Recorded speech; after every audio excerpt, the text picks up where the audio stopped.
Hello, नमस्ते दोस्तों। आज हम पढ़ेंगे एक्सरसाइज 3.3। ठीक है, अभी हमारा चैप्टर 3 ही चल रहा है। नेक्स्ट एक्सरसाइज है हमारी 3.3।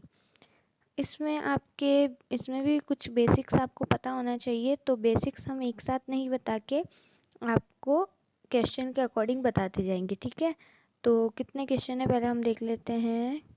इसमें 3.3 में 1 2 3 4 5 6 7 8 10 11 12 टोटल 12 है आपके क्वेश्चंस। ठीक है, तो उससे पहले चलो एक बार बेसिक्स देख ही लेते हैं नॉर्मली, फिर बाकी क्वेश्चन में जैसे जैसे जो बेसिक्स काम में आएंगे, बेसिक पॉइंट्स, वो हम वहाँ पे भी बता देंगे। ठीक है, तो हम देखते हैं पहले कुछ बेसिक्स जो आपके इस 3.3 एक्सरसाइज में काम में आएंगे।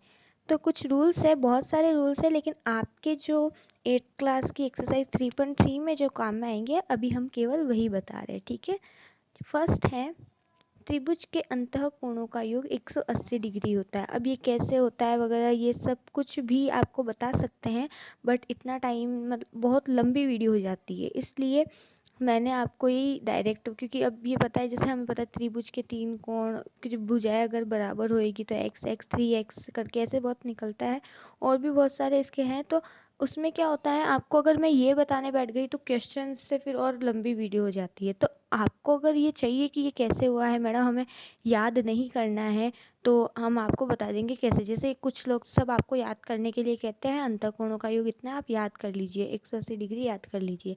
लेकिन मैं ये कोशिश करती हूँ जब लाइव में पढ़ाती हूँ तब मैं इसका रीज़न भी बताती हूँ, क्योंकि उस टाइम बहुत टाइम होता है। लेकिन ये जब वो वीडियो है ऑनलाइन वीडियो में क्या होता है कि आपकी लॉन्ग वीडियो हो जाती है, तो मैं आपको यहाँ पे इसका पूरा रीज़न नहीं बता के आपको यही कहूँगी कि आप इसमें तो ये ओनली फिर आपको याद ही करना पड़ेगा, त्रिभुज के अंतःकोणों का योग 180 डिग्री होता है।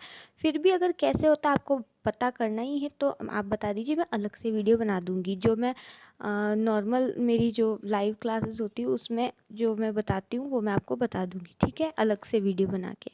ओके, तो आपको ये बेसिक्स पता होनी चाहिए। त्रिभुज के तीनों अंतःकोणों का बस ये बता सकती हूँ अंतःकोण कौन से होते हैं यहाँ पे।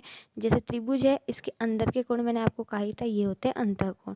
इनका टोटल ये, जैसे अगर ये 60 है तो ये दोनों भी 60 ही होंगे, तो यानी अंतःकोणों का योग 180 होता है। क्या होता है हम आगे क्वेश्चन में भी देखेंगे। ठीक है, सेकेंड है चतुर्भुज के चारों अंतःकोण। अंतःकोण की ही बात हो रही है, जैसे ये चतुर्भुज है। ठीक है, अब इसके अंतःकोण 1 2 3 4, इन चारों का योग कितना होता है, 360 डिग्री ही होता है, हमेशा याद रखना। बाह्य कोण अभी नहीं कह रहा है, बाह्य ये होते हैं, ये वाले बाह्य होते हैं, तो अभी बाह्य कह ही नहीं रहा है। ठीक है, तो मिक्सिंग कलर चेंज कर देते हैं। अब देखिए थर्ड है समांतर चतुर्भुज के आसन कोणों का योग 180 होता है। अब समांतर चतुर्भुज के आसन कोण क्या होता है आपको पता होना चाहिए। पहले तो ये पता होना चाहिए समांतर चतुर्भुज क्या होता है। तो समांतर चतुर्भुज के लिए हम देखेंगे,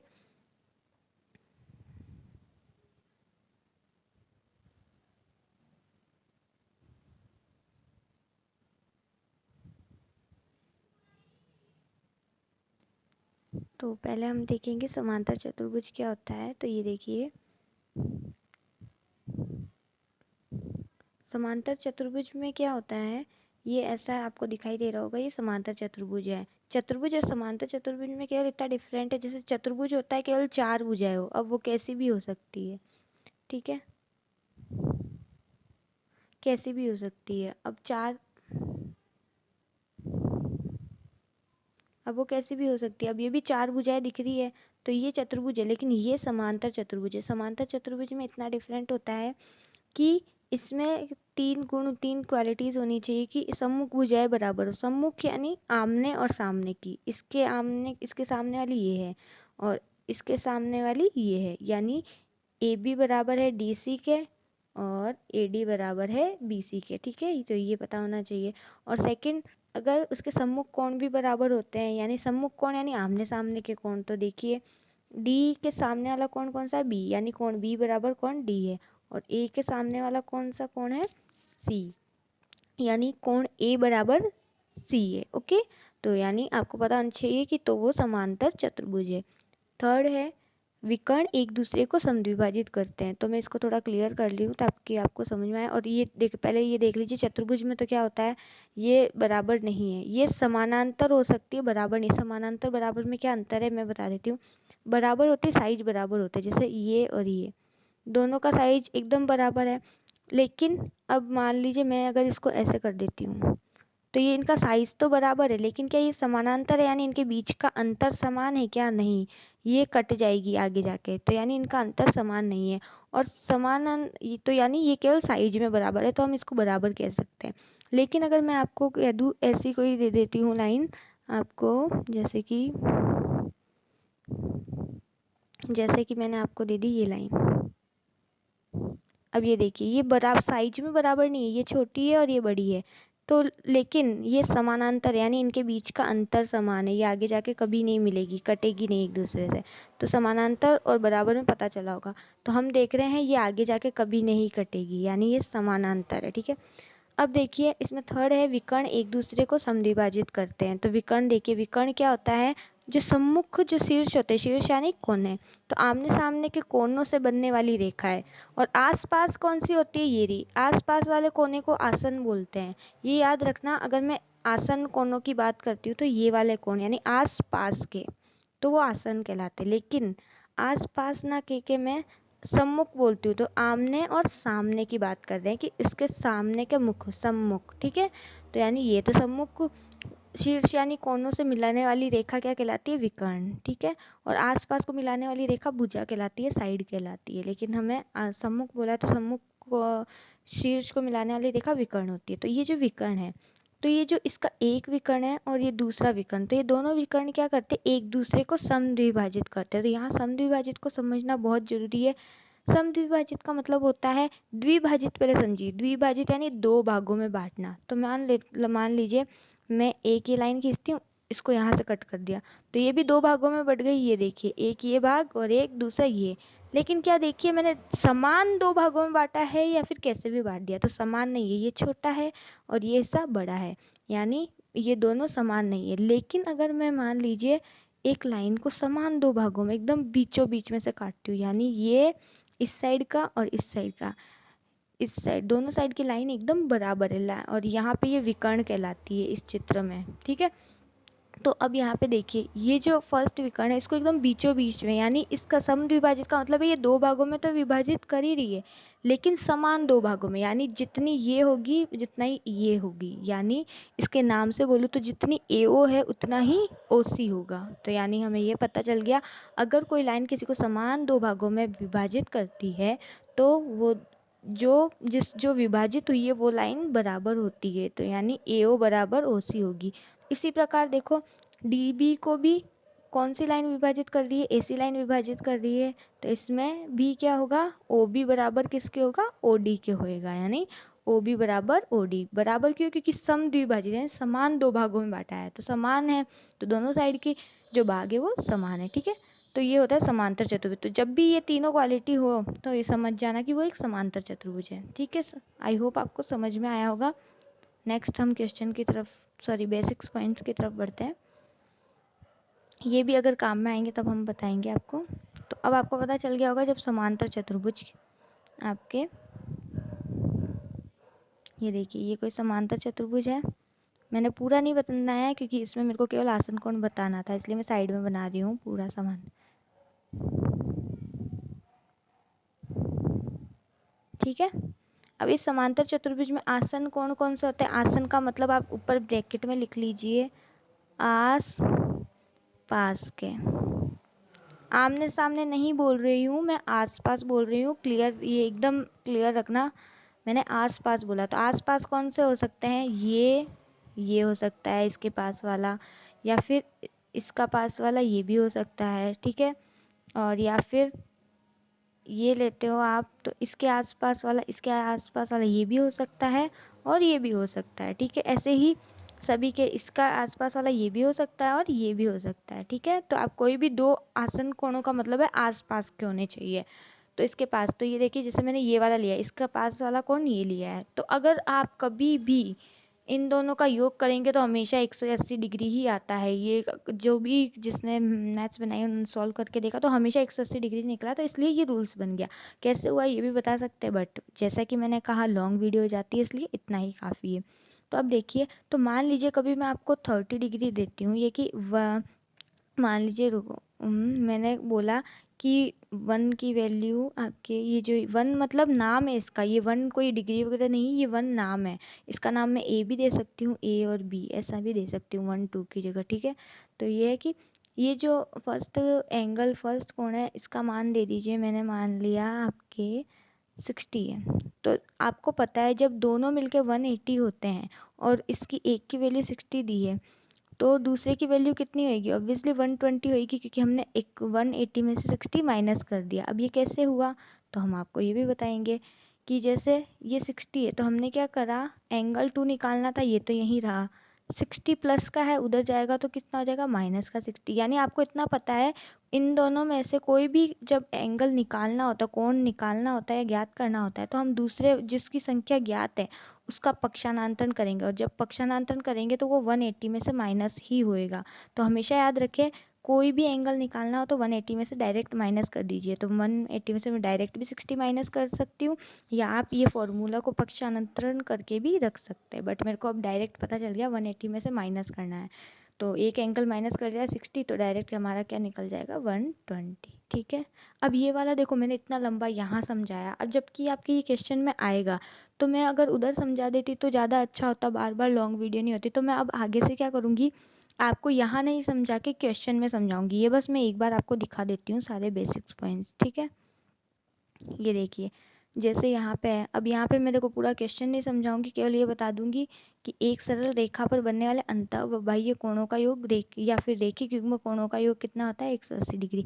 अब इसका मतलब जरूर बताऊंगी, यहाँ पे अंतःबाह्य कोण का मतलब क्या होता है, कोई भी अगर इसको आप अंतः मानते हैं तो ये बाह्य मान लीजिए, और अगर इसको अंतः मानते हैं तो ये बाह्य। कैसे मान सकते हैं, जैसे मान लीजिए मैंने यहाँ पे डायग्राम बना दिया, ये कोई भी डायग्राम बना दिया, आयत, चतुर्भुज, समांतर चतुर्भुज, कुछ भी बनाओ।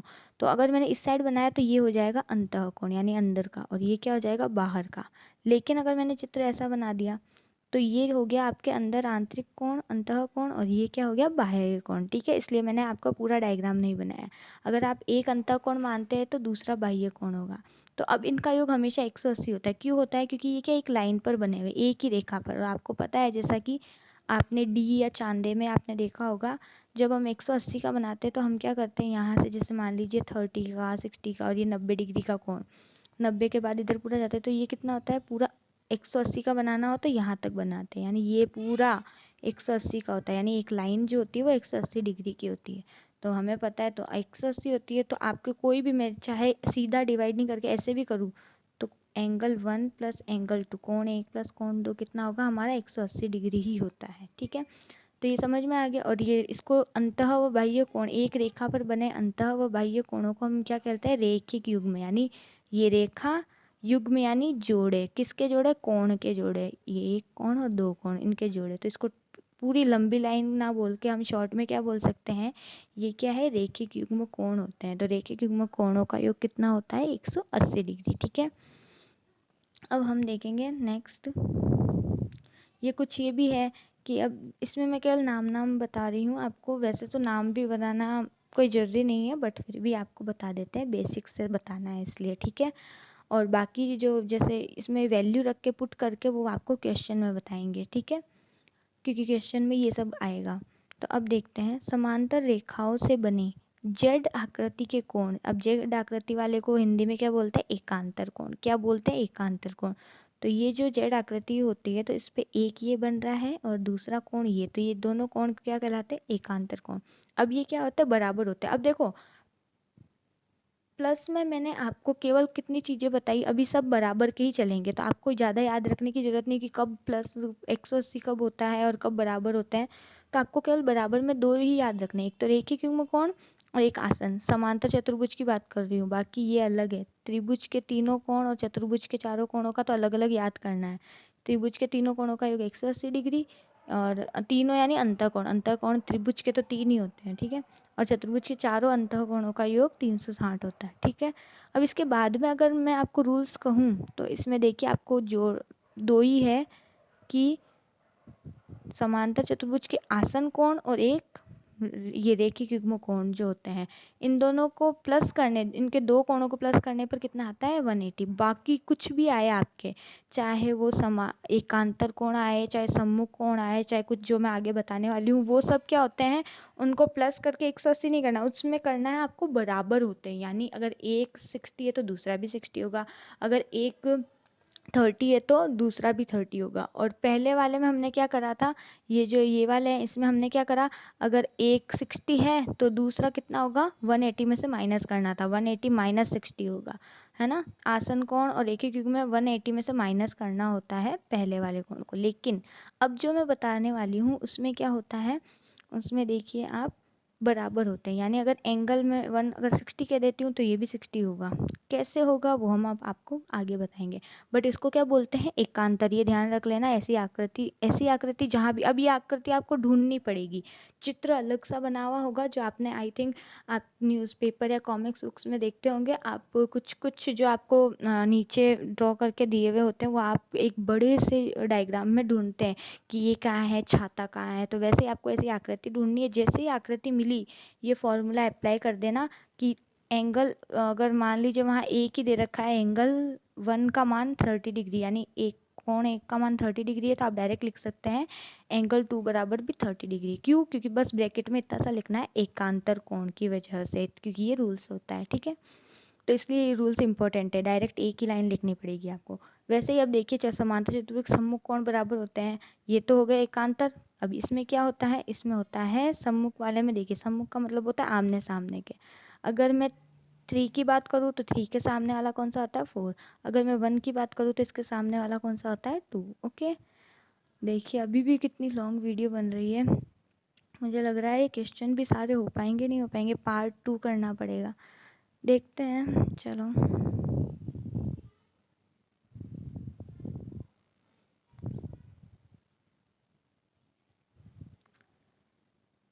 अब देखिए इसमें संगत कोण भी बराबर होते हैं। अभी मैंने क्या कहा, बराबर का ही चल रहा है, कोई टेंशन नहीं। बस प्लस तो आपको रेखिक युग्म कोण और आसन कोण का करना है, बाकी सब में बराबर। संगत कोण बराबर होते हैं। अब संगत कोण होता क्या है वो देख लीजिए। जब ऐसे डायग्राम में ये एकदम सेम आकृति दिखती है, ये ऐसी, क्योंकि अगर मैं इसको बनाऊं तो ये भी समांतर चतुर्भुज ये बनते जाएंगे, तो यानी आपकी ये संगत यानी समान संगत की समान दिखने वाला। तो ऐसा ये भी, ये समान दिख रहे हैं, तो अगर ये 30 है तो ये भी 30, ये 60 है तो ये भी 60, डायरेक्ट बस ब्रैकेट में लिख सकते हैं आप संगत कोण के कारण, ठीक है। ऐसे ही हम 8 देखेंगे, शीर्षाभिमुख कोण भी बराबर होते हैं। शीर्षाभिमुख कोण यानी शीर्ष, मैंने आपको क्या बताया, ये शीर्ष होते हैं, इसके अभिमुख यानी केंद्र में, ये रहे इसका केंद्र सेंटर, तो इसका जो सेंटर है इसके अभिमुख यानी एक दूसरे के मुख के सामने है। एक के, अब इसको थोड़ा बड़ा कर देती हूँ ताकि आपको दिखे, इस एक के सामने कौन है 2, ठीक है। तो यानी एंगल 1 बराबर एंगल 2, कोण 1 बराबर कोण 2। अगर मैं एंगल 3 लेती, यहाँ पे एंगल 3 और ये 4, तो ये 3 बराबर भी 4 होता है, क्योंकि ये शीर्षाभिमुख कोण है। ऐसी आकृति दिख रही है, इसलिए मैंने आपके लिए डायग्राम बनाया, केवल नाम नहीं दिया है। नाम से तो आपको देखना पड़ता है शीर्षाभिमुख कौन सा होता है, मैंने आपको नाम बता दिया है, ठीक है। अभी नेक्स्ट देखिए, समांतर चतुर्भुज के आमने सामने की भुजाएं बराबर होती है। अब कोण को तो देख लिया, अब बराबर में भुजाएं भी होती है कुछ, किस में होती है, समांतर चतुर्भुज में। यानी ये दोनों बराबर होएगी, ठीक है, और ये बराबर होएगी। तो हमने लिख दिया ए बी बराबर सी डी, ए बी बराबर सी डी, बी सी बराबर ए डी, बी सी बराबर ए डी, ठीक है। और अब देखते हैं नेक्स्ट,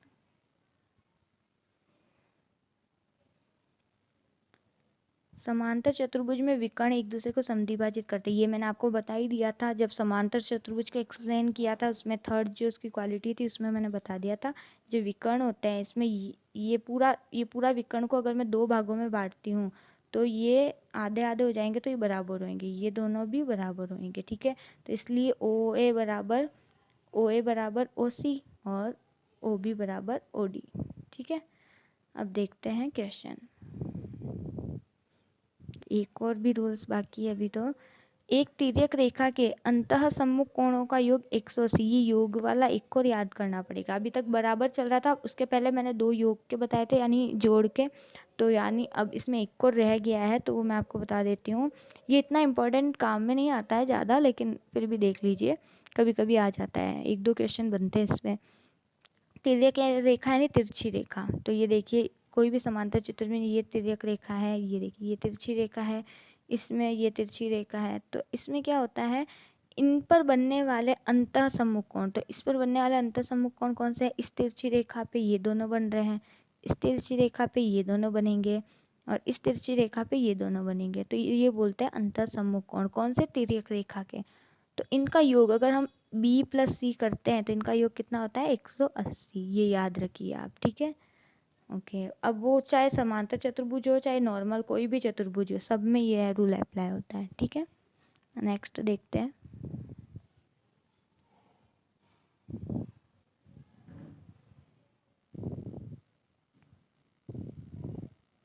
3.3 का क्वेश्चन नंबर फर्स्ट देखिए, ए बी सी डी एक समांतर चतुर्भुज है। प्रत्येक कथन को परिभाषा या प्रयोग किए गए गुण द्वारा पूरा कीजिए। यानी इसमें जो ब्लैंक है वो भी फिल करना है और इसकी कोई डेफिनेशन या रीजन भी देना है। ओके, अब देखिए इतना लिखने का टाइम नहीं है तो मैंने डायरेक्ट लिख के आपको बता दिया, बस मैं समझा दूंगी आपको ताकि लिखने में टाइम वेस्ट नहीं हो। तो देखिए इसमें अब ये देखिए, ये क्वेश्चन वही है कि परिभाषा या प्रयोग का करते हुए एक तो fill in the blank fill करना है और आपको रीज़न भी देना है। जैसे फर्स्ट में ए डी दे रखा है, ए डी ये रहा। अब ए डी के बराबर में कौन क्या हो सकता है, ऑब्वियसली बी सी होगा क्योंकि ये एक समांतर चतुर्भुज है, प्रश्न में दे रखा है, यहाँ पे ऊपर देखना लिखा हुआ है समांतर चतुर्भुज, ठीक है। तो अब जब हमें पता है मैं इसको शॉर्ट कर देती हूँ, ये देखिए लिखा हुआ है समांतर चतुर्भुज, तो अब पता है समांतर चतुर्भुज है तो हमें पता है आमने सामने की बराबर होती है। आपको एडी दे रखा है तो इधर क्या आ जाएगा, बी सी, क्या आ जाएगा आपका, बी और सी, ठीक है। ये देखिए डायरेक्ट लिखा हुआ है ए डी बराबर में क्या आएगा, फिल इन द ब्लैंक में बी सी, क्योंकि हम और इसका रीज़न क्या होगा, रीज़न या परिभाषा कह दीजिए, आपको जो लिखने में है थ्योरिकल में क्या लिखना है, क्योंकि हम जानते हैं कि समांतर जो चतुर्भुज होता है उसकी सम्मुख भुजाएं बराबर होती है। तो सम्मुख भुजाएं ये रही, आमने सामने की भुजाएं बराबर होती है, इसलिए ए डी बराबर बी सी, ठीक है। इसमें ज़्यादा कोई समझने का नहीं है, तो आप आराम से कर सकते हैं। अब देखिए नेक्स्ट, ये सारा क्वेश्चन यहाँ लिखा हुआ है तो मैं डायरेक्ट इसको ऊपर ही कर रही हूँ, चलो कोई बात नहीं, ऐसे कर देते हैं। नेक्स्ट देखिए, एंगल डी सी बी, यहाँ पे देख लीजिए एंगल डी सी बी बराबर क्या होएगा, डी ए बी, यानी एंगल पहले तो डी सी बी देखिए, डी सी बी, ये एंगल यानी ये कोण किसके बराबर होएगा, ए के, यानी डी ए बी के। इसको एंगल ए बी कह सकते हैं, पूरा बोले तो डी ए बी भी कह सकते हैं। तो कौन सा, डी ए बी आएगा, क्यों, क्योंकि आमने सामने के कोण बराबर होते हैं किसमें, समांतर चतुर्भुज में। तो ये देखिए क्योंकि हम जानते हैं कि समांतर चतुर्भुज के सम्मुख कोण बराबर होते हैं, ठीक है। ऐसे ही नेक्स्ट, ओ सी बराबर क्या होगा, ऑब्वियसली ओ ए होगा। कैसे, ओ सी बराबर ओ ए, क्योंकि हम जानते हैं कि समांतर चतुर्भुज के विकर्ण एक दूसरे को समद्विभाजित करते हैं। तो देखिए ओ सी की पूछा, ये रहा ओ सी, यहाँ पे सी लिखा हुआ है, ठीक है। ये देखिए ओ सी बराबर किसके होगा, ओ ए, क्यों, क्योंकि ये दोनों विकर्ण का जो भाग, 2 भाग कर दिए वो बराबर होते हैं समांतर चतुर्भुज में, मैंने बताया ही था पहले कैसे होते हैं, ठीक है। अब देखिए, अब देखिए नेक्स्ट है angle D A B, angle D A B देखिए, D A B plus angle C D A plus angle C, अब इसको अलग कलर से करना पड़ेगा, एंगल सी डी ए, एक तो ये वाला और पहले कौन सा बताया था, ये वाला डी ए बी। तो ये देखिए ये दोनों क्या है, आस पास के यानी आसन कोण है, यानी आसन कोण का योग कितना होता है, 180। तो बराबर इसका आंसर कितना आएगा, 180 डिग्री। हमने देखा ये अगर सामने निकलते तो बराबर होते, लेकिन हमने देखा ये आसन कोण निकले, तो आसन कोण का मान 180 डिग्री होता है। इसका रीज़न देखते हैं क्या है, क्योंकि क्योंकि A B D C A B समानांतर डी सी और डी ए एक तिर्यक रेखा है, अतः तिर्यक रेखा डी ए बी और सी डी ए दोनों ही एक तिर्यक रेखा के अंतर सम्मुख कोण है। तो ये देखिए आसन कोणों का मान इसलिए होता है क्योंकि ये तिर्यक रेखा वाला भी आ रहा है, इसमें देखिए आप ये जो मैंने बताया था आपको, ये देखिए तिर्यक रेखा वाला आ गया कि जब आपके, और ये आसन कोण भी कहलाते हैं। तो देखिए जब तिर्यक रेखा पे अंतर सम्मुख कोण होते हैं उनका योग कितना होता है 180 डिग्री, ठीक है। और ये आसन कोण भी हो गए, आसपास के दिख रहे हैं तो आपको तो वैसे भी बताया है आसपास के कोण यानी आसन कोणों का योग 180 होता है। तो आप दोनों रीजन लिख सकते हैं, ठीक है। तो ये जो थे दोनों कोण 1 और 2, ये एक तिर्यक रेखा पर बने अंतर सम्मुख कोण भी है और आसन कोण भी बोल सकते हो, आसपास के कोण, ठीक है। ये हो गया। नेक्स्ट क्वेश्चन देखते हैं। बहुत लॉन्ग वीडियो हो रही है, 25 मिनट तो अभी हो गए। एक्चुअली मैं पार्ट 2 पार्ट 3 भी कर सकती हूँ, बट मैं इसलिए नहीं करना चाहती हूँ क्योंकि जब बच्चे जो स्टूडेंट्स हैं वो अगर वीडियोस ढूंढते हैं तो उसमें अलग अलग वीडियोस में क्वेश्चन होते हैं, तो वो मिलने में बहुत डिफ़िकल्टी आती है। तो मैं नहीं चाहती हूँ अलग, इससे मतलब मैं चाहती हूँ कि एक वीडियो में कम से कम एटलीस्ट एक एक्सरसाइज तो कंप्लीट हो, ताकि उसी में ही वो कोई भी क्वेश्चन ढूंढे तो वो सारे क्वेश्चन उसमें मिल जाए। तो चाहे लॉन्ग वीडियो हो, मैं कोशिश करूँगी कि एक ही वीडियो में कम से कम एक एक्सरसाइज पूरी कंप्लीट हो, ताकि कोई क्वेश्चन अलग अलग वीडियो में ना ढूंढना पड़े, ठीक है। तो अब हम थोड़ा फास्ट करने की कोशिश करते हैं। हाँ, फास्ट का मतलब ये नहीं है कि आपको नहीं समझाएंगे, प्रॉपर सारा समझाएंगे, डोंट वरी। आप देखिए 3.3 का फर्स्ट क्वेश्चन हो चुका है। सेकंड क्वेश्चन क्या कह रहा है आप देखिए। अब ये देखिए इसमें साफ दिख रहा है, मैं डायरेक्टली इसका आंसर बता सकती हूँ कि ये 80 होगा, सॉरी एक सेकेंड, ये 80 होगा। और क्योंकि ये आसन कोण होते हैं तो 180 टोटल होता है, 180 में से 100 माइनस करा 80, और सम्मुख कोण आमने सामने के बराबर होते हैं तो ये 100 और ये वाला 80, बस आ गया आंसर। अब इसमें कुछ करने की ज़रूरत नहीं है, वो तो आप भी धीरे धीरे सीख जाएंगे, आपको धीरे धीरे अप्लाई करना। आप कोई भी पहले तो एंगल निकाल लीजिए जो चाहे वो। अब मेरे को ये सम्मुख कोण दिख रहा है तो मैं सम्मुख कोण लिख के ओनली फॉर डायरेक्ट 100 लिख सकती हूँ, क्यों? क्योंकि आमने सामने के एंगल बराबर होते हैं, जैसा कि मैंने आपको बताया था। ये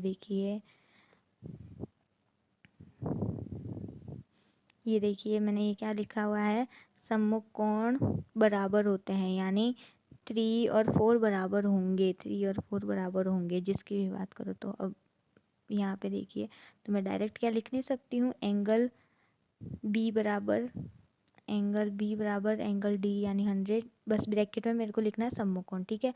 और ये क्या होता है, अब ये 100 निकल गया तो अब यहाँ पे देखिए ये क्या है, कोई भी, ये आसन कोण इसका भी है इसका भी है, किसी का भी मान लीजिए, आप किसी से भी निकालिए। अगर 180 में से 100 माइनस करेंगे तो 80 ही आएगा। 100 में से क्यों माइनस करा तो अभी हम देखते हैं, चलो आपको प्रॉपर ही बता देती हूँ। ओके, पहले आप डायरेक्ट देख लीजिए ताकि मैं लिखूँ तो आपको डाउट ना हो कि मैंने कहाँ से लिखा है। मैं ये 2 रूल्स लिखूँगी, ये देख लीजिए। एक तो ये सम्मुख कोण और एक आसन कोण वाला जो मैंने आपको पहले बताया था, ठीक है। एक ये आसन कोणों वाला, ये वाला आप साइड में पहले ही लिख के रख लीजिए, ठीक है।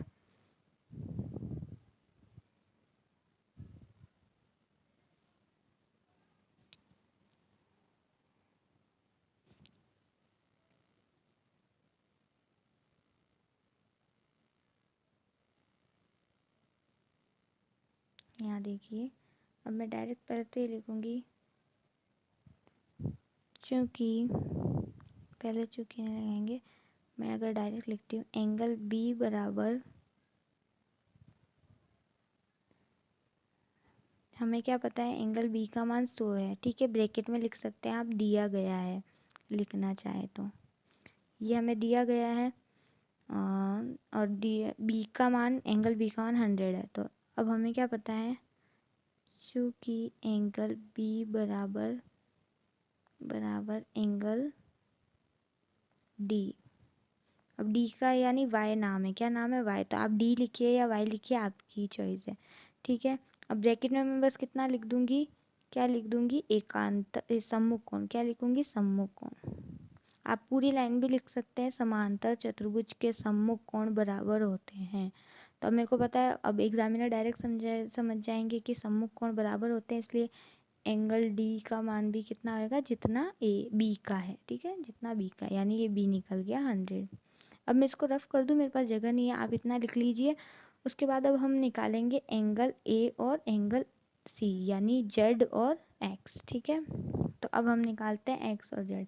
तो आप पहले तो मेरे को ये बताइए, इसका वैल्यू निकल गई 100। अब आप किसी से भी निकालिए, जैसे मैं ए एंगल निकालती हूँ पहले, तो मैं क्या लिखूँगी, चूँकि एंगल ए प्लस, अब बी से प्लस कीजिए चाहे डी से, दोनों ही इसके आसन कोण है, तो मैं बी से कर लेती हूँ, angle B equal to 180 degree. आपको अब ये डायरेक्ट 180 ऐसे नहीं कि 180 लिख दे और ब्रैकेट में इसका रीज़न नहीं लिखा, नहीं, क्योंकि रीज़न नहीं लिखेंगे तो ऐसे तो एग्जामिनर ये आपसे क्वेश्चन करेंगे कि आपने किस हिसाब से 180 लिखा, कोई रूल्स वगैरह है, तो हाँ है, तो आपको लिखना भी पड़ेगा। क्या होता है रूल्स, आसन कोण, आसन कोण, बस। आप एग्ज़ाम में बड़ा लिखेंगे तो ज़्यादा अच्छा है, मैं यहाँ पे शॉर्ट लिख रही हूँ, बट आप ऐसे लिखेंगे कि समांतर चतुर्भुज के आसन कोणों का योग 180 डिग्री होता है, जो कि मैंने लिख रखा है, आप मेरी लाइन भी लिख सकते हैं जो बेसिक्स पॉइंट्स में, ठीक है। यहाँ पे मैं शॉर्ट में लिख रही हूँ आसन कोण, ठीक है। तो आसन कोण इसलिए हमने 180 कर दिया। एक का, अब हमें एक का मान पता नहीं है, एक का नाम लिख रखा है x only for, sorry Z लिख रखा है, जेड, तो जेड लिख दिया, प्लस एंगल बी की वैल्यू कितनी है 100, तो हमने लिख दिया 100 इक्वल टू 180। अब वैसे तो मैंने आपको कहा था 180 में से डायरेक्ट 100 माइनस कर दो, जो एंगल दिया हुआ होता है वो माइनस कर दो, तो जो एंगल निकालना होता है वो निकल जाता है, बट आपको नहीं, अगर जिसको नहीं समझ में आया हो वो ऐसे कर लीजिए। अब पक्षांतरण करेंगे, संख्या को उधर ले जाएंगे, तो ये प्लस की थी उधर जाएगी तो माइनस में हो जाएगी, तो पहले तो बराबर 180 माइनस 100, तो जेड की वैल्यू कितनी आ गई हमारे पास 80, तो ये आ गई आपकी 80। अब वही, अब ये हो गया, अब वही आपको क्या करना है, इधर कर देती हूँ मैं। अब एंगल ए बराबर, अब ये सम्मुख कोण है, तो मैं डायरेक्ट लिख सकती हूँ, चूँकि एंगल ए बराबर एंगल सी, या आप लिख दीजिए एंगल जेड, डायरेक्ट लिख दीजिए जेड बराबर एक्स, कुछ भी लिखिए आपके ऊपर। रीज़न क्या लिखेंगे, रीज़न क्या लिखेंगे, सम्मुख कोण, क्योंकि हमें पता है सम्मुख कोण बराबर होते हैं, तो इसलिए x बराबर कितना आएगा 80। अगर z बराबर 80 है तो x बराबर भी 80, ये आपके डायरेक्ट निकल गए। जब आपकी प्रैक्टिस हो जाएगी आप देखते ही निकाल पाएंगे। आई होप आपको समझ में आया होगा। अब हम नेक्स्ट करते हैं सेकंड का सेकंड।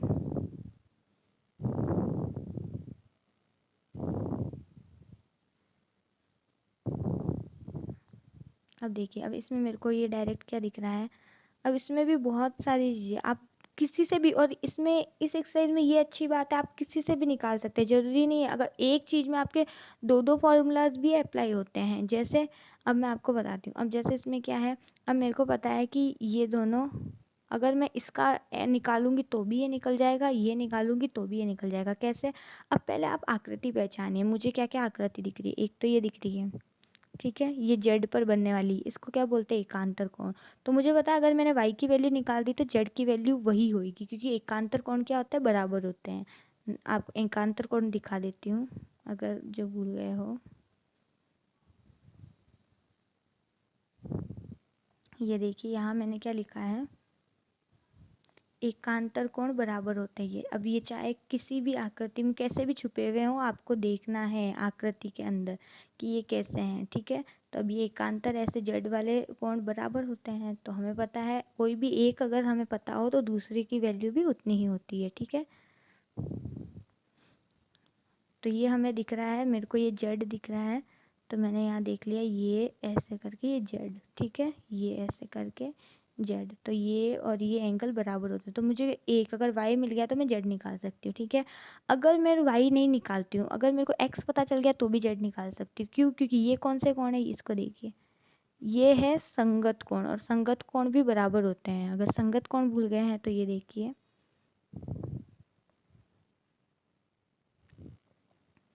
ये देखिए मैंने आपको क्या लिखवाया, संगत कोण बराबर होते हैं, यानी ये और ये संगत कोण, ठीक है, एकदम सेम दिख रहे हैं, समान संगत है, इनके एक जैसे दिखने वाले हैं, तो ये बराबर होते हैं। तो आप ये देखिए, अब वो आपको कितनी सारी चॉइस मिल गई, इसलिए ये एक्सरसाइज बहुत इजी लगती है। इसमें बस आपको डायग्राम्स में जो ये सारी आकृति है ये ढूंढनी होगी इस चित्र में कि संगत है एकांतर, क्योंकि आप किसी से भी कोई भी निकाल सकते हैं। जैसे होता है ना, एक कोई जगह है वहाँ पे एक तो होता है एक ही रास्ता है, लेकिन वहाँ पे अगर छोटी छोटी गलियाँ हो तो आपकी चॉइस, आप किसी भी गली में से जा सकते हैं। मेरे को ये चैप्टर ऐसा लगता है कि ये चैप्टर इतना इजी है, इसमें इतनी गलियाँ बन रखी है, यानी इतने रूल्स है कि आप किसी भी रूल से कोई भी सॉल्यूशन निकाल सकते हैं, ठीक है, किसी भी गली से आप रास्ता निकाल सकते हैं, आंसर, ठीक है, आप मंजिल तक पहुंच सकते हैं। तो ये देखिए, अब आपकी मैं अब आप बताओ, एक्स निकाल कर मैं संगत कोण बराबर करूँ या वाई निकाल के एकांतर कोण से, कुछ भी हो आपकी इच्छा। अब पहले तो इसके लिए पहले या तो एक्स या वाई निकालना पड़ेगा, मैं दोनों ही बता देती हूँ। पहले मैं एक्स निकाल के बता देती हूँ, ठीक है। अब ये देखिए, अब ये भी है कि ये x निकल गया तो y निकल जाएगा, क्योंकि ये क्या है, सम्मुख कोण है, ये भी है, तो आप कोई भी निकालिए। अगर मैं y निकालती हूँ तो मेरे को x भी पता चल जाएगा, क्योंकि x भी, तो यानी ये पता लगा x y और z तीनों ही बराबर है। किसी की भी एक की वैल्यू निकालो, तीनों बराबर होंगे। तो चलो हम निकालते हैं किसी की भी एक की वैल्यू। तो आपकी चॉइस, अगर मैं पहले x की निकाल देती हूँ, फिर मैं y की भी बता सकती हूँ, फिर एक एक की निकालते हैं, ठीक है। अगर ये 50 है तो मुझे ये बताओ, अगर मैं x की आप कहते हैं तो ये दोनों कौन से हुए, एक तिर्यक रेखा पर बनने वाले अंतःकोण हुए, जो इनका योग कितना होता है 180 डिग्री, योग बोल रही हूँ, ठीक है। या फिर इनको मैं आसन कोण भी मानूं, यानी आसपास के कोण है तो इनका योग भी 180 होता है। अब मैं बार बार पीछे नहीं जाऊंगी, आप मेरी वीडियो से डायरेक्ट आप बेसिक पॉइंट लिख लीजिएगा, ताकि मैं अभी, चलो एक बार बता देती हूँ वापस पीछे जाके, ताकि मेरे को बहुत टाइम इसमें ज़्यादा वेस्ट ना हो। ये देखिए मैंने क्या लिखा है, ये रहा आसन कोण। आसन कोणों में कितना, इनका योग कितना होता है, योग 180 डिग्री, ठीक है। और अगर आसन कोण नहीं माने, आप तिर्यक मानते हैं, तो ये देखिए तिर्यक में भी लिख रखा है कि दोनों का योग 180 डिग्री होता है, ठीक है। बात एक ही है, कुछ भी बोलिए आप। अब देखिए, अब मैं इसमें क्या करती हूँ, अब इसमें मैं अगर लिखती हूँ, इसका नाम है एक्स। अब ये 50 लिखा हुआ है, इसको मैं डायरेक्ट 50 लिखूंगी, चूँकि चूँ चूँकि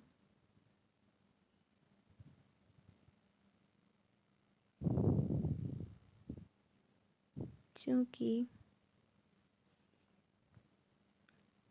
x प्लस 50 डिग्री बराबर होता है 180 डिग्री। क्यों होता है, हम ऐसे ही नहीं लिख सकते, इसका रीज़न देंगे। डायरेक्ट लिख रही हूँ मैं, आसन कोण। आप पूरी लंबी लाइन लिख सकते हैं, समांतर चतुर्भुज पर बने आसन कोणों का योग 180 होता है, या फिर एक तिर्यक रेखा पर बने अंतर सम्मुख कोणों का योग 180 होता है, ठीक है। अब मैंने लिख दिया आसन कोण। x की वैल्यू निकालिए, कैसे निकालेंगे, 180 डिग्री माइनस, ये माइनस क्यों आया, क्योंकि प्लस 50 से उधर जाएगा तो -50 हो जाएगा, तो -50।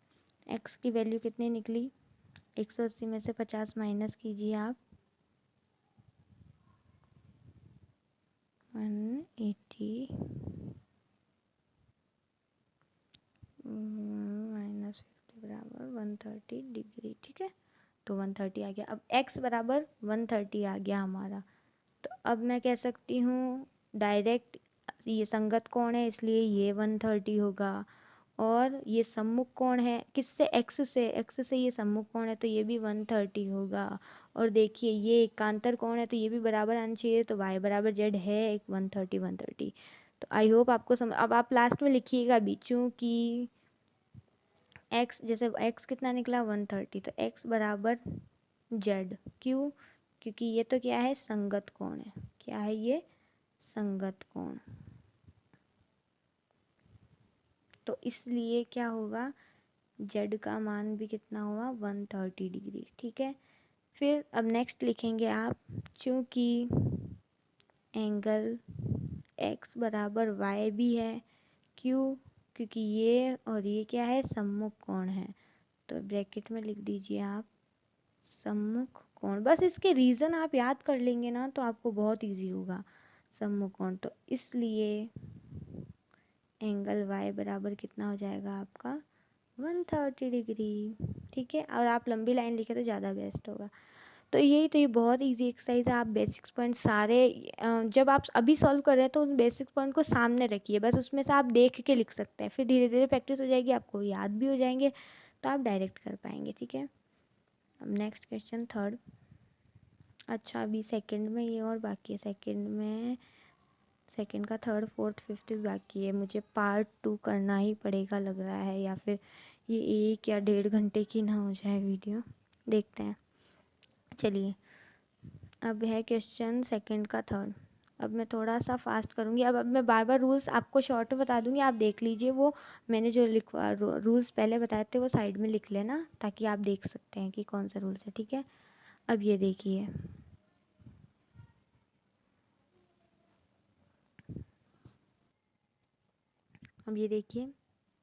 क्वेश्चन थर्ड सेकंड का थर्ड है। इसमें देखिए, अब ये जो दे रखा होता है ना, ये वाला एंगल, इसका मतलब होता है 90 डिग्री। क्या होता है? 90 डिग्री। और अगर ये नहीं भी दे रखा होता तो आपको आकृति से ही पता चल जाता है कि ये 90 डिग्री। और वैसे भी जो पतंग वाली आकृति होती है उसमें जो बीच में प्लस बनता है, तो ये सारे एंगल 90 डिग्री के होते हैं, ये आपको पता होना चाहिए। ठीक है, कोई भी एंगल हो। तो वैसे तो मैं डायरेक्ट भी कह सकती थी कि अगर ये एंगल इधर नहीं दिया हुआ है तो ये 90 है, लेकिन फिर भी अगर आपको ये चाहिए कि ऐसा चिन्ह होना चाहिए, तो मान लीजिए ये 90 है तो ये भी 90 होगा, क्योंकि ये क्या है? शीर्षाभिमुख कोण है। अब मैं देखो वापस पीछे नहीं जाऊंगी, आप देखिए मैंने शीर्षाभिमुख का पॉइंट लिखवा रखा है बेसिक पॉइंट में कि शीर्षाभिमुख कोण बराबर होते हैं। और क्या होते हैं शीर्षाभिमुख, ये भी मैंने बता दिया है, तो मैं बार बार नहीं बताऊंगी ताकि लॉन्ग वीडियो ना हो। ठीक है, तो ये शीर्षाभिमुख कोण है, तो यानी ये अगर 90 है तो एक्स भी कितना होगा? 90। तो चूंकि एक्स बराबर 90, क्यों? क्योंकि ये शीर्षाभिमुख कोण है। ठीक है,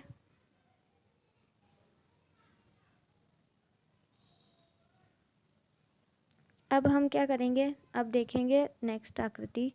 इसको मैं थोड़ा रफ कर देती हूँ।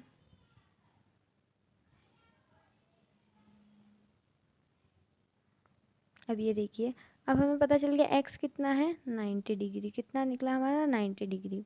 तो अब हम क्या करेंगे? y का, बस y की वैल्यू निकालनी है। अब हमें एक ये ट्राइंगल दिख रहा है क्या आपको? ये ट्राइंगल, ये ट्राइंगल दिख रहा है आपको? तो अब इस ट्राइंगल में देखिए, इस ट्राइंगल में देखिए आप कि हमें x की वैल्यू पता है और 90 और 30, बस एक वैल्यू, एक कोण नहीं पता है, y।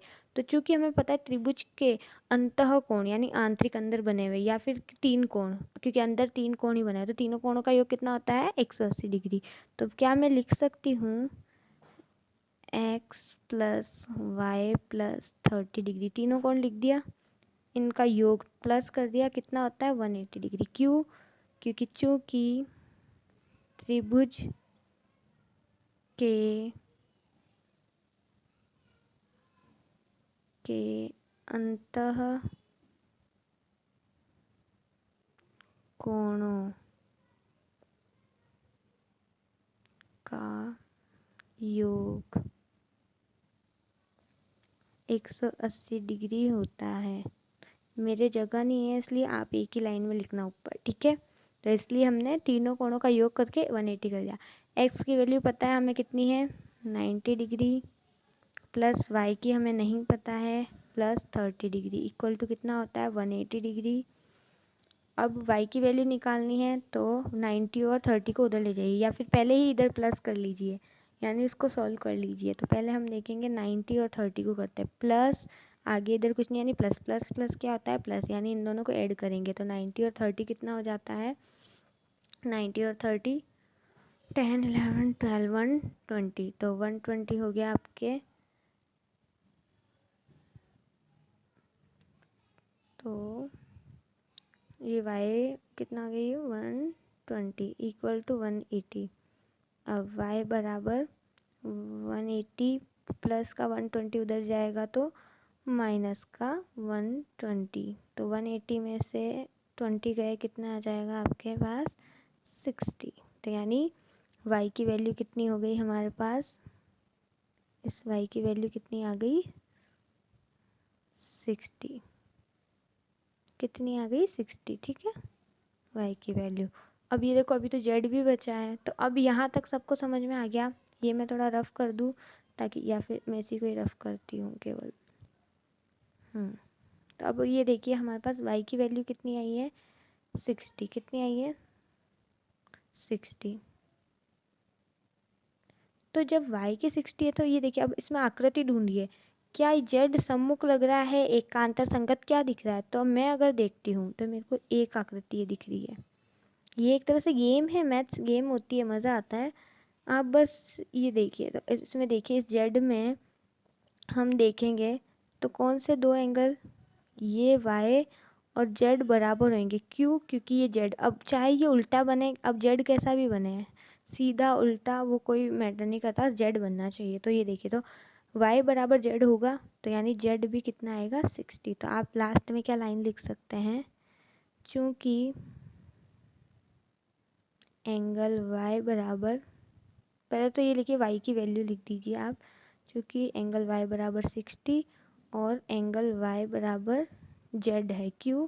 क्योंकि ये क्या है, एकांतर कोण है। क्या है? एकांतर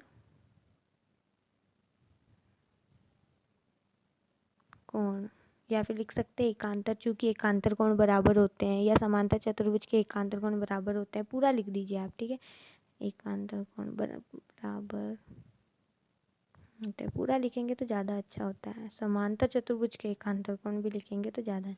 तो इसलिए z बराबर कितना होएगा 60 डिग्री, ठीक है। ये एक्सरसाइज ऐसी है कि आपको देखते ही पता चल जाएगा आंसर, बट आपके लिए मैं ऐसे बहुत शॉर्ट में करवा रही हूँ। बाकी ये एक्सरसाइज ऐसी है कि आपको देखते ही पता चल जाना चाहिए आंसर। आपकी भी प्रैक्टिस होएगी, डोंट वरी, आराम से आपको भी पता चल जाएगा, लेकिन इसमें प्रैक्टिस चाहिए। अब देखिए एक चीज़ हो सकती है कि मैं आपको बोलूँ तो आप लिख सकते हैं क्या, क्योंकि लिखने में टाइम जाता है, मैं आपको प्रॉपर बोलूँगी, ठीक है।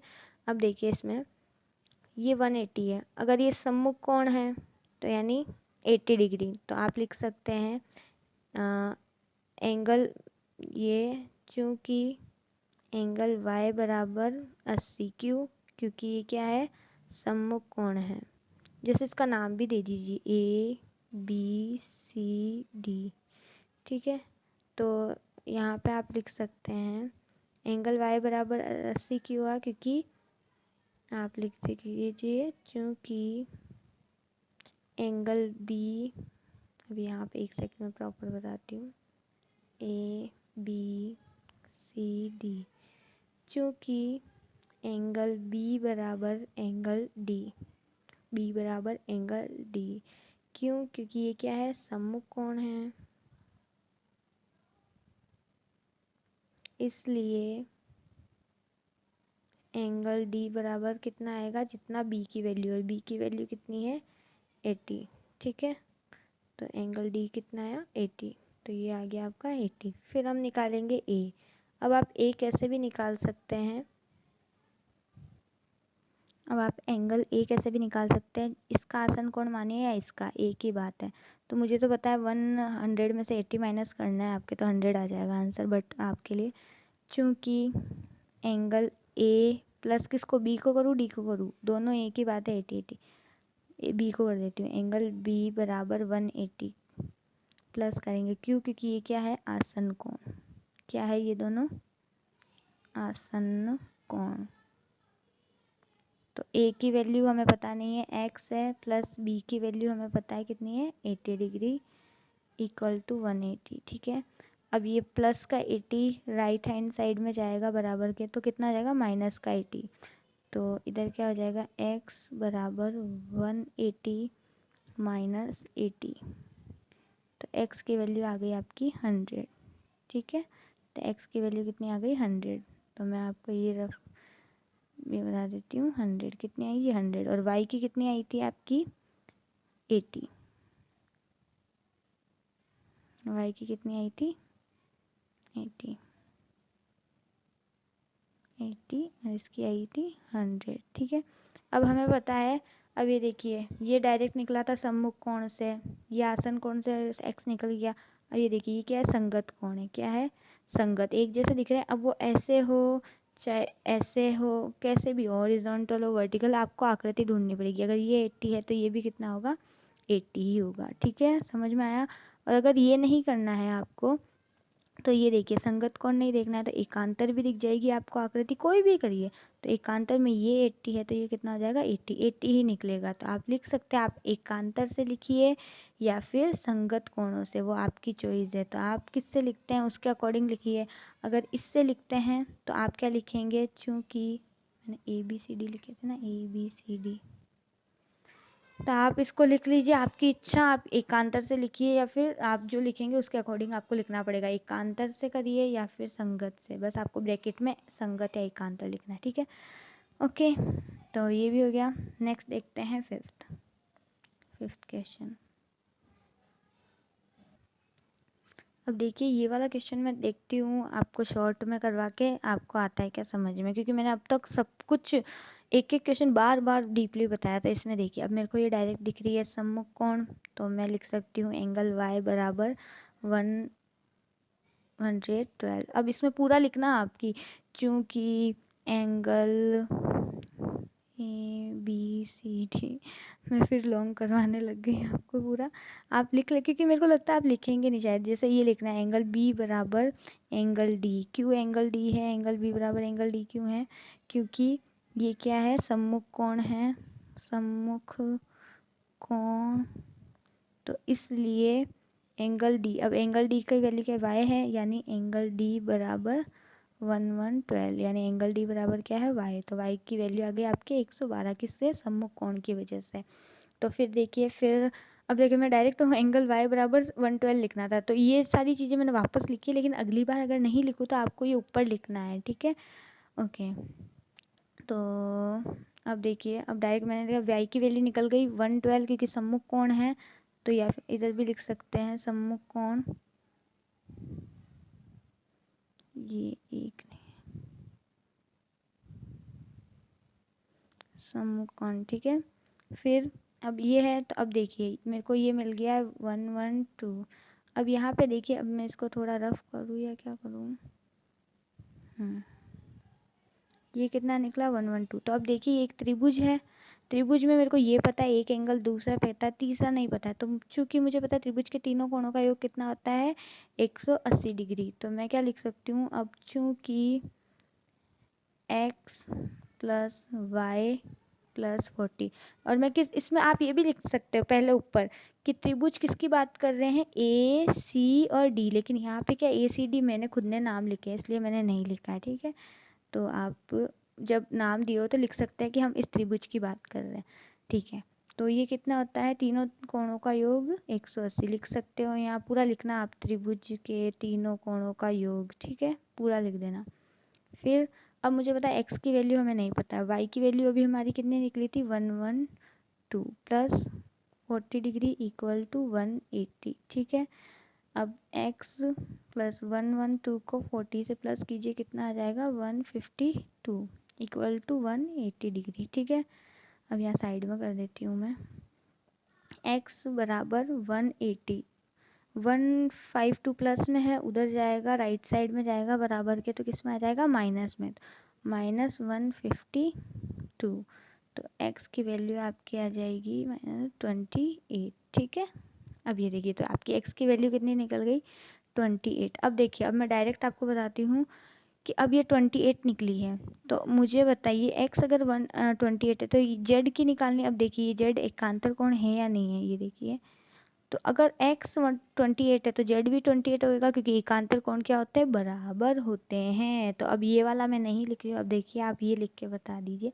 आपको केवल क्या करना है, यहाँ पे लिखना है फिर इसके नीचे कि चूंकि एंगल x बराबर एंगल z, क्यू ब्रैकेट में लिखिए आप, ये क्या है, एक एकांतर कोण है, तो इसलिए z बराबर कितना आएगा आपके 28, क्योंकि x कितना है, 28 है। ठीक है, ओके, अब हम देखते हैं नेक्स्ट क्वेश्चन।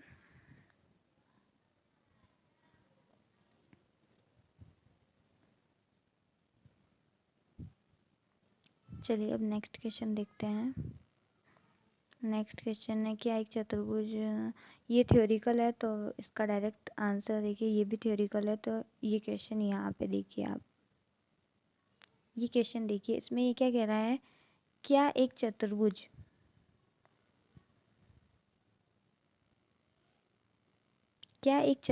ए बी सी डी समांतर चतुर्भुज हो सकता है यदि कंडीशन 1 हो, 2 हो, 3। तो पहले एक एक कंडीशन देखेंगे। अगर फर्स्ट हो तो हो सकता है क्या, मैं अगर मान लीजिए मैं एक समांतर चतुर्भुज बना देती हूँ यहाँ पे, ठीक है, A B C and D. तो फर्स्ट कह रहा है angle D plus C, angle D plus angle B plus 180 degree. नहीं, प्लस कौन सा होता है, आसन कोण। अगर ये एंगल बी की जगह ए देता या फिर एंगल सी देता तब होता, बट यहाँ पे क्या दिया हुआ है, एंगल बी, और जबकि ये क्या है, सम्मुख कोण, और सम्मुख कोण बराबर होते हैं तब कोई समांतर चतुर्भुज होता है। तो नहीं, ये समांतर चतुर्भुज नहीं हो सकता।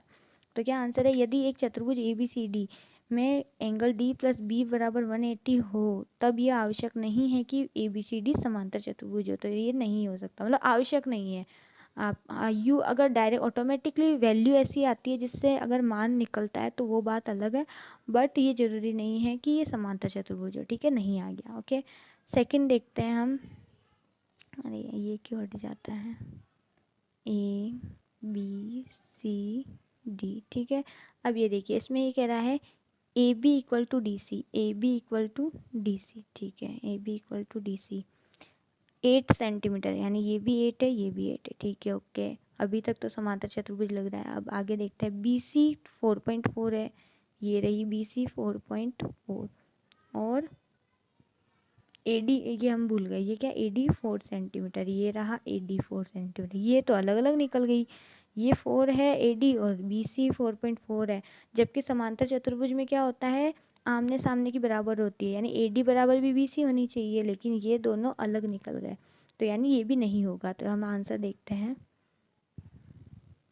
इसमें क्या लिखा हुआ है कि ए डी बराबर बी सी नहीं है। मैंने कहा ही था, ए डी तो 4 है और बी सी 4.4 है, तो इसलिए ये क्या हो जाएगा, चूँकि सम्मुख भुजाएं बराबर नहीं है इसलिए समांतर चतुर्भुज नहीं होगा। तो आपको पता ही चल गया। अब नेक्स्ट देखते हैं, पहले मैं वापस बना देती हूँ समांतर चतुर्भुज। अब देखिए क्या कह रहा है, एंगल ए 70 डिग्री, ये कितना है, 70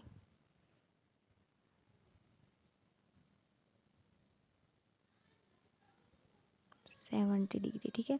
और एंगल सी कितना है, 65, नहीं तो ये 65 है, तो ये 65, तो ये तो समांतर चतुर्भुज हो ही नहीं सकता, क्योंकि समांतर चतुर्भुज में सम्मुख, आमने और सामने की, ए और बराबर सी होता है, सम्मुख और बराबर होते हैं, तो ये ये समांतर चतुर्भुज नहीं होगा। तो ये देखिए, नॉट इक्वल टू आ गया, यानी ये बराबर नहीं है। आपको बराबर नहीं को शॉर्ट में लिखना है तो ऐसे कर दीजिए, नॉट इक्वल टू, ठीक है। इक्वल ऐसा होता है बराबर, और नहीं होता है तो क्रॉस कर दीजिए इसको, नॉट इक्वल टू। तो हमें पता है, इसने भी कह दिया, यानी सम्मुख कोण समांतर चतुर्भुज में बराबर होते, लेकिन इसमें क्या है, यानी सम्मुख कोण बराबर नहीं है, इसलिए ये ए बी सी डी समांतर चतुर्भुज नहीं होगा, ठीक है। अब मैं एक एक चीज़ एक्सप्लेन करवा रही हूँ, जबकि ये एक्सप्लेन करवाने की नहीं थी, बट मैं चाहती हूँ सारे क्वेश्चन आपको समझ में आने चाहिए। अब देखिए, जैसे कि ये क्वेश्चन कह रहा है कि एक चतुर्भुज की कच्ची आकृति, एक चतुर्भुज की कच्ची रफ आकृति खींचिए, हमने खींच दी चतुर्भुज की एक कच्ची आकृति जो समांतर चतुर्भुज नहीं हो। ऐसी क्यों खींची, क्योंकि समांतर चतुर्भुज, ये आमने सामने की भुजाएं बराबर नहीं होनी चाहिए, तो ये हमने खींच दी। परंतु जिसके सम्मुख कोण बराबर हो, तो सम्मुख कोण बराबर हो इसलिए ऐसी आकृति आती है, क्योंकि देखो 3 आकृतियाँ ही तो होती है। एक तो होती है खुद समांतर चतुर्भुज, ठीक है, जिसमें आमने सामने की बराबर हो, तो इसने ये मना कर दिया कि समांतर चतुर्भुज नहीं हो, ठीक है, तो ये वाला डायग्राम नहीं बन सकता।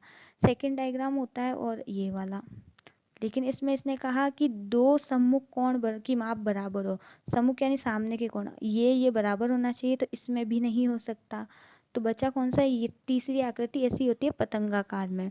तो इसमें ये क्या होता है कि दोनों कंडीशन अप्लाई होगी। इस आकृति में फर्स्ट कंडीशन भी अप्लाई होती है कि समांतर चतुर्भुज नहीं हो, तो नहीं है ये समांतर चतुर्भुज, लेकिन दो सम्मुख कोणों की माप बराबर हो। तो ये देखिए दो सम्मुख कोणों की माप बराबर होती है, तो ये वो केवल पतंग ऐसी आकृति होती है। ठीक है, तो ये बना दी हमने। तो चित्रानुसार एक चतुर्भुज ABCD एक कच्ची आकृति है जो समांतर चतुर्भुज भी नहीं है, फर्स्ट कंडीशन हो गई, क्योंकि समांतर चतुर्भुज में भुजाएं बराबर होती है लेकिन नहीं है, तो यानी हमने फर्स्ट अप्लाई कर दिया। सेकंड, इसके बराबर माप के दो सम्मुख कोण बराबर भी है, A बराबर C है, तो यह आकृति पतंग जैसी है। ठीक है, ओके। मेन चतुर्भुज की आप आकृतियाँ पता होगी ना, तो मैंने अब ये बेसिक पॉइंट में ये बताना भूल गई, आपको डायरेक्ट पहले 3 आकृति भी बतानी चाहिए। मोस्टली कह रही हूँ, अधिकतर जो ज़्यादा पॉपुलर है वो 3 आकृतियाँ ही होती है, जैसे ये वाली हो गई, सॉरी ये चतुर्भुज होता है, समांतर चतुर्भुज नहीं, चतुर्भुज बता रही हूँ मैं। ठीक है, पतंग या फिर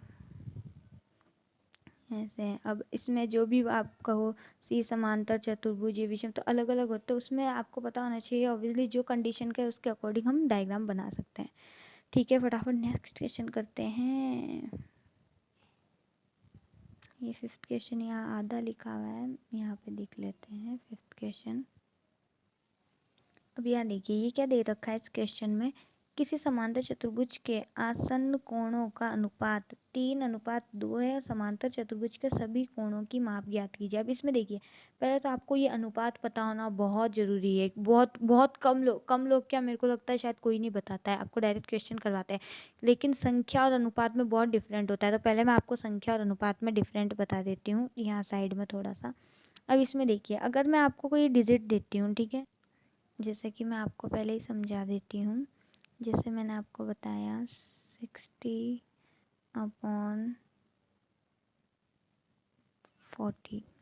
ठीक है, ये तो हो गई संख्या। अगर मैं इसका अनुपात बोलती हूँ तो अनुपात का मतलब होता है इसको वहाँ तक लास्ट तक काटो कि बाद में कोई संख्या कटनी नहीं चाहिए, मतलब ऐसी डिजिट में बदलो कि इसको काटते जाओ और लास्ट में ऐसी संख्या बचनी चाहिए कि जो किसी से ना कटे। ठीक है, तो हम इसको काट सकते हैं, 0 से 0 भी काट सकते हो। ठीक है, 2 2 जा 4, 2 3 जा 6, यानी कितना आया 3/2। और भी कट रहा है तो काट सकते हो, तो ये कट नहीं रहा है, यानी 60/40 का अनुपात कितना है 3/2। अब देखिए अब ये अनुपात क्या होता है, अनुपात है कि अब ये लास्ट कटेगा नहीं, लेकिन अगर मैं अनुपात से उल्टा संख्या बनाने की कहूँ तो आप क्या कर सकते हो, अगर मैं आपको कोई अनुपात देती हूँ 3, अब अनुपात यानी 3:2 यानी 3:2, अनुपात को इंग्लिश में रेशो बोलते हैं।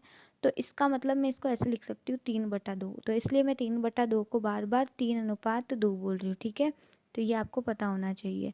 तो अब ये जो 3/2 है यानी 3:2 है, तो उसको अगर मैं वापस संख्या में बदलने को कहूँ तो इसका मतलब मैंने क्या करा, ये तो आपको पता है ये किसका 60/40 का है, लेकिन अगर जब संख्या ये नहीं पता होती, 60/40 नहीं पता होता आपको, तो आप क्या करते हैं, मैं ऐसी किस संख्या से मल्टीप्लाई करूँ कि ये 60/40 आ जाए। तो मेरे को पता है अगर मैं इंटू इसको 20 से करूँ और नीचे भी उससे नीचे भी वही आएगी, क्योंकि इनका अनुपात वही रहना चाहिए, 20 से करूँ तो क्या ये आ रहा है, देखिए 3 2 जा 6, 0 का 0, 2 2 जा 4, 0 का 0, यानी 60/40 वापस डिजिट बन गई। लेकिन यहाँ तो मेरे को पता थी 20, कैसे पता थी, क्योंकि मुझे डिजिट ही पता है, डायरेक्ट 60/40 था। अगर ये नहीं पता होती तो मैं क्या करती, इसकी जगह x रखती और नीचे भी x। अब ये याद रखिए कि ये जब नहीं पता है 20, तो हम समान डिजिट क्यों रखेंगे, क्योंकि इनका अनुपात चेंज नहीं होना चाहिए। अगर मैं यहाँ x है तो इधर y क्यों नहीं रखा, क्योंकि अगर y रखती यानी 20 नहीं, इधर 30 कुछ और 20 की जगह अगर अलग डिजिट आती 21 22 23 कोई भी इन्फिनिटी था, लेकिन y हम नहीं रखेंगे क्योंकि हमें यहाँ सेम संख्या रखनी। क्यों, क्योंकि अनुपात कभी भी चेंज नहीं होना चाहिए। क्योंकि जैसे मान लीजिए 3/2 इंटू मैं 20 कर दूँ और नीचे 30 कर देती हूँ।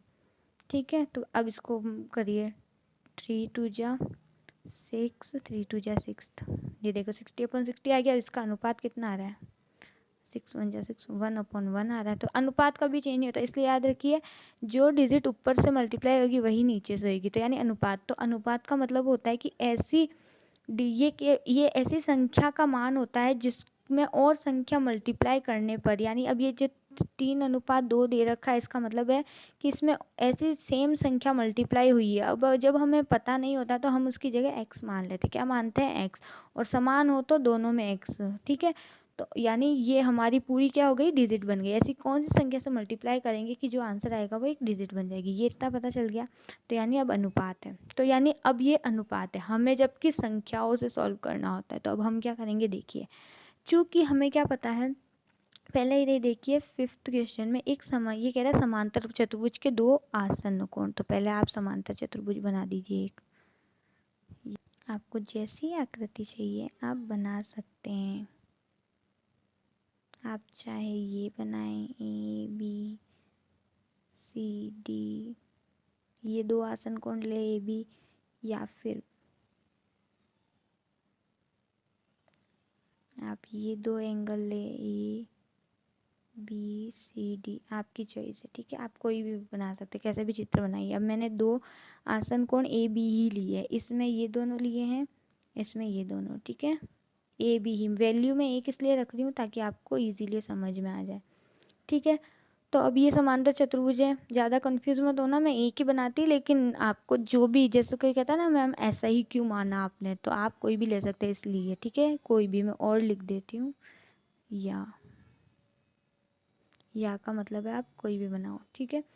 अब इसमें क्या है, मेरे को पता है, इसने कहा दो समांतर क्या समांतर चतुर्भुज के 2 आसन्न कोणों का अनुपात दे रखा है। तो कौन से 2 आसन्न कोण मैंने लिए, ए और बी, और इस चित्र में देखो तो ए और बी, ये दो, कोई भी आसपास के कोण लीजिए, आपकी चॉइस है। तो चूंकि पहले तो चूंकि angle A plus angle B equal to 180 होता है, क्यों होता है, क्योंकि इसने हमें खुद दिया है आसन कोण, तो आसन कोण बराबर होते हैं, इसलिए आप पूरी लाइन लिखिएगा, समांतर चतुर्भुज के आसन कोणों का योग 180 होता है, ठीक है। आप पूरी लाइन लिखिएगा, ठीक है। अब देखिए एंगल ए का मान कितना है, यहाँ पे आप ध्यान दीजिए, एंगल ए का मान, ये अनुपात है 3 और ये भी क्या है, अनुपात है 2। अब हमें अनुपात नहीं देना है, संख्या आती है, क्योंकि डिग्री में भी संख्या ही होती है, तो हमें पता है संख्या। तो अब इसको संख्या बनाने के लिए हमें बस इतना पता है कि ऐसी संख्या होगी जो इससे भी मल्टीप्लाई होगी और इससे भी तो संख्या में बदल जाएगी। तो वो संख्या कौन सी होगी, x। अगर मैं 3 को x से मल्टीप्लाई करती हूँ तो वो संख्या में बदल जाएगी, और 2 अनुपात को भी x से मल्टीप्लाई करूँ तो वो संख्या में बदल जाएगी। तो ये हमारी अब बन गई है डिजिट संख्या, क्योंकि पहले अगर मैं 3:2 लिखती तो ये अनुपात में होती, लेकिन हमें संख्या चाहिए, ताकि हमें अब ये डिग्री में हो गई, यानी संख्या में। तो 3x मीन्स ऐसी कोई संख्या आएगी जिसको मल्टीप्लाई 3 से करेंगे तो वो संख्या बन जाएगी, तो वो अपना आप हम निकाल लेंगे x की वैल्यू क्या है, ठीक है। तो अभी तो हम ये लिख सकते हैं, और दोनों में सेम क्यों लिखा, क्योंकि ये अनुपात है, तो अनुपात यानी बट्टे में है, तो दोनों बट्टे में है, तो अंश और हर की वैल्यू चेंज नहीं होनी चाहिए। अनुपात अगर वही है तो अनुपात से जो संख्या बनेगी वही बननी चाहिए, जो मैंने आपको पहले बताया, ठीक है। तो अब ये रख दिया, बराबर कितना होता है 180। अब इसमें x की वैल्यू निकल जाएगी, कैसे निकलेगी, 3 प्लस प्लस क्या होता है, प्लस, यानी इसको ऐड करेंगे, तो 3 और 2 कितना हो गया, 5x इक्वल टू 180। अब x से 5 मल्टीप्लाई में है, उधर जाएगा तो राइट साइड के उधर जाएगा तो डिवाइड में हो जाएगा, तो x की वैल्यू क्या आ जाएगी, 180/5। कितनी वैल्यू निकली, x की वैल्यू आपकी निकल जाएगी 36, ठीक है। काटिए इसको, 5 1 जा 5, 5 3 जा 15, 3 बजा 5 6 जा 30, ठीक है। ये निकल गया हमारा 36 डिग्री, ठीक है। मैं डायरेक्ट यहाँ लिख रही हूँ, 36 हो गया। अब हमने x की वैल्यू तो निकाल दी, अब x की वैल्यू यहाँ रख दीजिए, आपको डिजिट भी पता चल जाएगी। तो फर्स्ट a कितना है 3x, तो यानी a बराबर कितना था, हमने 3x अनुपात में हमें क्या, x की वैल्यू क्या है 36, यानी a में 3 में 36 मल्टीप्लाई कीजिए, कितना आ जाएगा 108 डिग्री, आ गई हमारी डिजिट। ऐसे ही b में b की वैल्यू कितनी है 2x, तो चूँकि b बराबर 2x है तो 2 में हम कितना मल्टीप्लाई करेंगे, वही x की वैल्यू 36, कितना आ जाएगा हमारे पास 70। नीचे नीचे तो जगह नहीं है, यहीं लिख देती हूँ 72, ठीक है, बराबर करके 72 आ गया। आई होप आपको समझ में आया होगा। मुझे ऐसा क्यों लग रहा है पार्ट 2 करना पड़ेगा।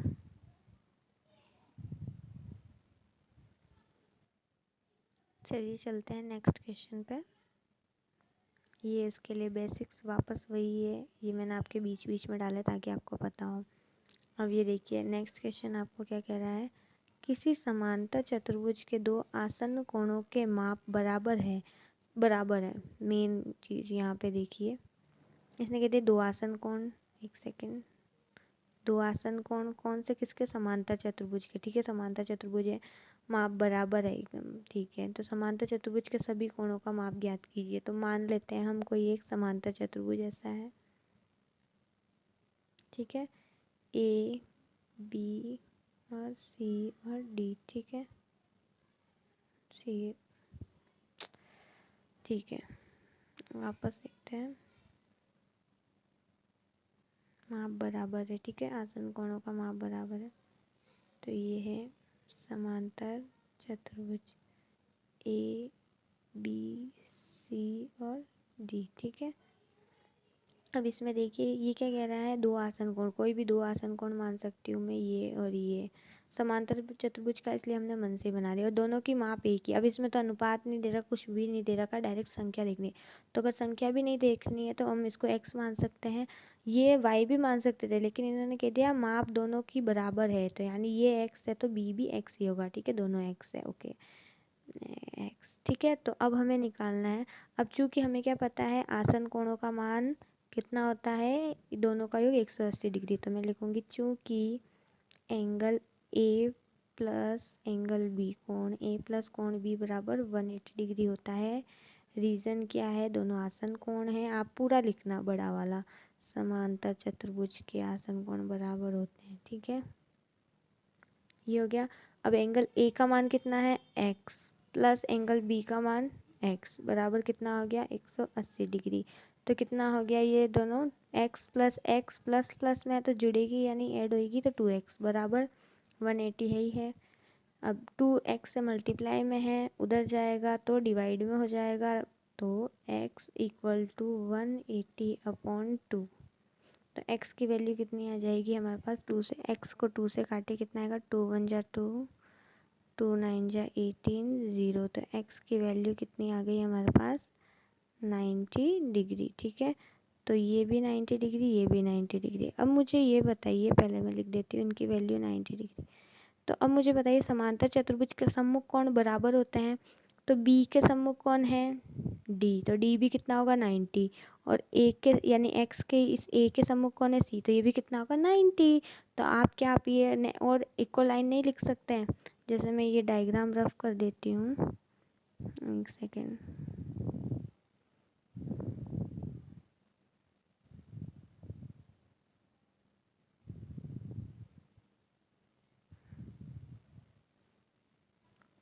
तो क्या आप ये नहीं लिख सकते हैं कि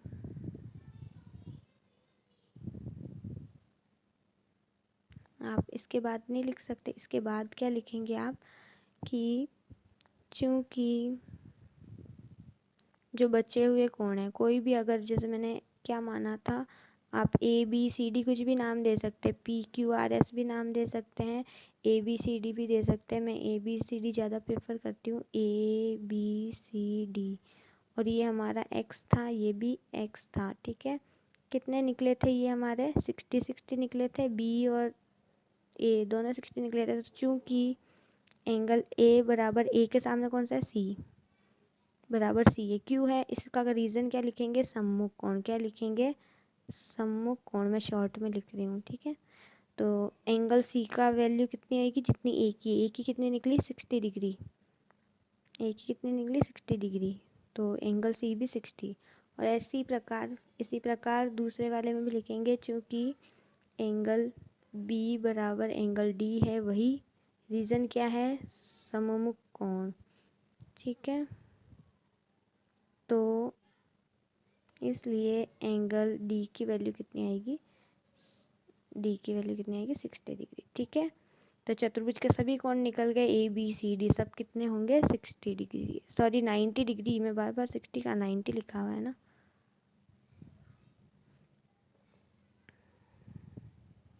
कहाँ ध्यान है भाई, कितने हैं ये 90 होंगे, कितने लिखे हुए 90, यहाँ 90 है ना, x के लिए 90 निकली, तो a बराबर 90, b बराबर भी 90, c बराबर भी 90, तो d बराबर भी कितना निकलेगा 90। सॉरी वो गलती से लिखने में 60 आ गया एकदम, ठीक है, जो माइंड में घूमता है बार बार 60 60 आ रहा था, 90 है, ठीक है, तो ये करेक्ट कर लेना 90 डिग्री।